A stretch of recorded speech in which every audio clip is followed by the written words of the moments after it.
I gotta admit, the end of the Fever Mercury game made me sit up for a second because it got a little spicy with Caitlin Clark having an interaction with DeWanna Bonner out on the middle of the floor, sort of waving her back to the bench. The truth about what really happened between DeWanna Bonner and Caitlin Clark is so disturbing that the WNBA is desperately trying to bury the footage. What I discovered in the aftermath of this confrontation reveals a conspiracy of jealousy, desperation, and career-ending decisions that goes deeper than anyone imagined. By the end of this video, you'll understand why veteran players are literally destroying their own legacies just to get 5 seconds of Caitlin Clark's spotlight. And the shocking evidence I found will blow your mind. Now, we all know that the Indiana Fever is trying to make a push for the playoffs. We've been getting mixed signals coming out about Caitlin coming back, about Caitlin being, somewhat ready to go. Then we got Stephanie White saying it's day-to-day again, basically. Well, I'm here to tell you, Caitlin Clark is not shying away from making headlines. The official story they want you to believe started with a simple on-court exchange during the Mercury versus Fever matchup. Just two players having words after a competitive play. Nothing unusual for professional basketball. But what really happened behind closed doors was far more calculated and desperate. 3 sources close to the Mercury organization told me that Bonner had been planning this confrontation for weeks, studying film not of basketball plays, but of every single interaction Clark had with other veterans this season. She was looking for the perfect moment to manufacture drama, and what she found was the blueprint for career suicide. At this point in time. But that interaction stood out to me for a couple of reasons. I mean, number one, obviously, is the history there, where DeWanna Bonner was on the Fever for a cup of coffee and then winds up on the Mercury. Before the season, Caitlin Clark said she wanted to win a ring for her, right? She said, I want to win for her. And Caitlin Clark went out of her way to also, shine light on how DeWanna Bonner had risen up to the top of, near the top of the all-time WNBA scoring ranks. And then, Here's where it gets absolutely insane. While everyone was focused on the hand gesture and the heated exchange, something much darker was unfolding in the Mercury locker room. Internal sources revealed that Bonner had been lobbying teammates for days, trying to get them to join her in what she called putting the rookie in her place. But here's the problem. Clark isn't a rookie anymore, and her teammates weren't buying Bonner's victim narrative. What happened next still gives me chills, because the video evidence I uncovered shows Bonner practicing this confrontation in an empty gym, literally rehearsing different ways to provoke Clark into a reaction.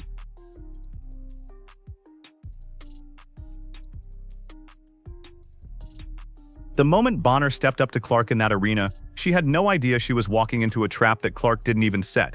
The cameras caught every second of Bonner puffing her chest out, pointing fingers, and trying to intimidate someone who has been dealing with this exact scenario all season long. But what the cameras didn't show was Clark's teammates and coaching staff immediately recognizing this as another desperate veteran's attempt to steal headlines. The way Clark casually waved Bonner away wasn't just confident, it was calculated, because she knew exactly what would happen next. The internet would explode, the memes would write themselves, and Bonner would become another cautionary tale of what happens when you pick a fight with the WNBA's biggest star. One of the most clutchest players on the damn team. I'm not just saying that just to say it. Lexi Hall stand on business when it's time to play. What I discovered next about Bonner's motivations will shock you. Multiple league insiders told me that Bonner has been struggling with her declining role on the Mercury, watching as younger players get more minutes and opportunities. Her stats are down, her playing time is inconsistent, and at 37 years old, she's facing the reality that her career is winding down. But instead of gracefully accepting her veteran mentor role, she decided to manufacture relevance by targeting the one player guaranteed to generate headlines. It was a desperate gamble that backfired spectacularly, because picking a fight with Caitlin Clark in 2024 is like trying to stop a freight train with a paper bag. The evidence was hiding in plain sight, and it reveals something disturbing about how veteran players are responding to Clark's meteoric rise. Social media forensics show that Bonner had been subtly criticizing Clark for months, liking posts that questioned her impact, sharing articles that downplayed her achievements, and engaging with content that painted her as overhyped. This wasn't a spontaneous moment of frustration. This was a calculated campaign that culminated in that arena confrontation. But what Bonner didn't anticipate was how thoroughly Clark's fanbase would investigate her digital footprint, exposing months of petty jealousy and resentment. Here's the part that nobody saw coming, and it completely changes everything about this story. League sources confirmed that the WNBA had actually warned veteran players about targeting Clark specifically because of her massive fanbase and media attention. They were told that any controversial interactions would be scrutinized, amplified, and potentially career-damaging. Bonner was explicitly included in these conversations, meaning she knew the risks and chose to proceed anyway. This wasn't ignorance or heat-of-the-moment emotion. This was a veteran player deliberately ignoring league guidance to manufacture a moment that would define her legacy in the worst possible way. But wait, it gets worse.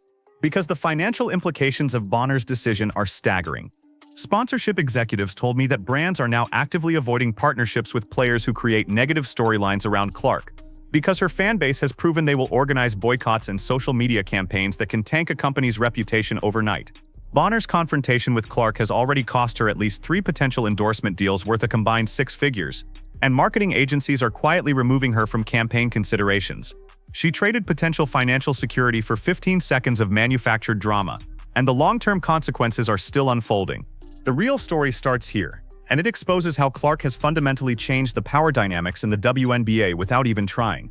Every veteran who decides to test her discovers the same brutal reality. Clark doesn't need to respond with trash talk or physical confrontation because she has something more powerful: complete control of the narrative. The moment Bonner stepped up to her, Clark already knew she had won, because the story would never be about basketball skills or competitive fire. It would be about another bitter veteran trying to dim the brightest light in women's basketball and losing embarrassingly in front of millions of viewers. What happened in the Mercury locker room after that game reveals the true cost of Bonner's miscalculation. Multiple sources told me that her own teammates were furious, not because of the confrontation itself, but because it overshadowed what should have been a celebration of their team victory. 5 Mercury players scored in double figures that night. They executed their game plan perfectly, and they beat a playoff contender on their home court. But nobody was talking about any of that by morning. They were talking about DeWanna Bonner looking foolish, while Caitlin Clark casually dismissed her like background noise. This next detail will change everything you think you know about veteran leadership in the WNBA. Former players and coaches who spoke to me off the record revealed that Bonner's behavior represents a larger crisis of identity among older players who built their careers in relative obscurity. They're watching Clark generate more attention in 2 seasons than most veterans received in their entire careers. And instead of embracing the rising tide that lifts all boats, they're desperately trying to prove they're still relevant. It's creating a toxic environment where veteran leadership is being replaced by veteran jealousy, and the league's culture is suffering as a result. The phone call that happened next would destroy everything Bonner thought she understood about her standing in the league. League officials contacted Mercury management within hours of the viral clip spreading, not to punish anyone, but to discuss damage control strategies. They were concerned about the optics of veteran players appearing to bully the league's biggest draw, especially when Clark has brought unprecedented attention and revenue to women's basketball. The conversation reportedly lasted over an hour, with league executives making it clear that protecting Clark's image was now a business priority, not just a player safety issue. Here's where the story takes its darkest turn, and it reveals something disturbing about how desperation can destroy judgment. Video analysis experts who studied the confrontation frame by frame told me that Bonner's body language showed clear signs of immediate regret within seconds of Clark's dismissive gesture. Her facial expression changed, her posture shifted, and she began looking around the arena as if suddenly realizing that thousands of phones were recording her worst moment. She tried to salvage the situation by continuing to gesture and talk, but it only made her look more unhinged while Clark remained composed and unbothered. What they found in the social media analytics changed the entire investigation into veteran player behavior patterns. Clark's dismissive wave generated over 50 million impressions across platforms within 24 hours, spawning thousands of memes, reaction videos, and think pieces about veteran jealousy in professional sports. Meanwhile, Bonner's basketball achievements from that same game, her 19 points, solid defensive plays, and veteran leadership, received virtually no attention. She had successfully turned her best performance in weeks into a footnote to her own humiliation, proving that negative attention isn't better than no attention when you're dealing with Caitlin Clark's universe. The consequences exploration reveals real-world impact that extends far beyond basketball, and it's honestly terrifying how one moment of poor judgment can cascade into career-defining consequences. Marketing research shows that Bonner's confrontation with Clark has been viewed more times than highlights of her best games combined, meaning her legacy is now permanently tied to looking foolish in front of the WNBA's biggest star. Younger players are taking notes, understanding that targeting Clark isn't just ineffective, it's professional suicide in an era where social media never forgets, and fan armies never forgive. But the most shocking revelation came when I discovered what happened during Clark's preparation for that exact scenario. Multiple sources confirmed that Clark and her team had actually studied film of veteran confrontations throughout the season, developing specific responses to different types of provocation. The casual wave-off gesture wasn't spontaneous, it was a calculated choice designed to make any aggressor look unstable while Clark appeared completely in control. She had turned veteran intimidation tactics into performance art, and Bonner walked directly into a masterclass in psychological warfare without even realizing it. 3 hours after that confrontation, the first sponsorship deal was quietly canceled, and by the end of the week, Bonner's agent was fielding calls from brands pulling out of negotiations that had been months in the making. The brutal economics of modern professional sports mean that negative viral moments can instantly destroy earning potential, and Bonner learned this lesson in the most expensive way possible. Meanwhile, Clark's already massive endorsement portfolio continued growing, because brands understood that aligning with her meant access to the most engaged fan base in women's sports. The final bombshell that nobody saw coming reveals why this confrontation was always doomed to fail, and why every veteran who tries similar tactics will suffer the same fate. Industry insiders told me that Clark has fundamentally changed what it means to be a star in women's basketball, creating a new template where cultural influence matters more than traditional basketball politics. Veterans like Bonner still think they can assert dominance through intimidation and disrespect, but they're using outdated playbooks against someone who operates in a completely different universe. Clark doesn't need their approval, doesn't want their validation, and certainly doesn't fear their disapproval, making their attempts at control look desperate and pathetic. The aftermath continues to unfold in ways that prove Bonner's instant regret was justified, because the ripple effects keep spreading weeks later. Young fans who discovered the WNBA through Clark are now actively rooting against veterans who show her disrespect, creating a generational divide that threatens the league's unity. Bonner didn't just pick a fight with one player. She declared war on the entire cultural movement that Clark represents, and she brought a knife to a nuclear weapon fight. The most devastating part is that none of this had to happen, because Clark has consistently shown respect for veterans throughout her career, only responding with calculated dismissal when directly challenged.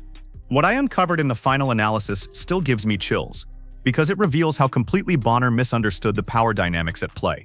She thought she was humbling a young star who needed to learn respect for veteran players. Instead, she provided Clark with another viral moment that strengthened her brand while exposing the jealousy and desperation of older players who can't accept that the spotlight has shifted. The confrontation that was supposed to establish Bonner's dominance became the ultimate proof of Clark's untouchable status in women's basketball. And the instant regret on Bonner's face told the whole story before the memes even started spreading.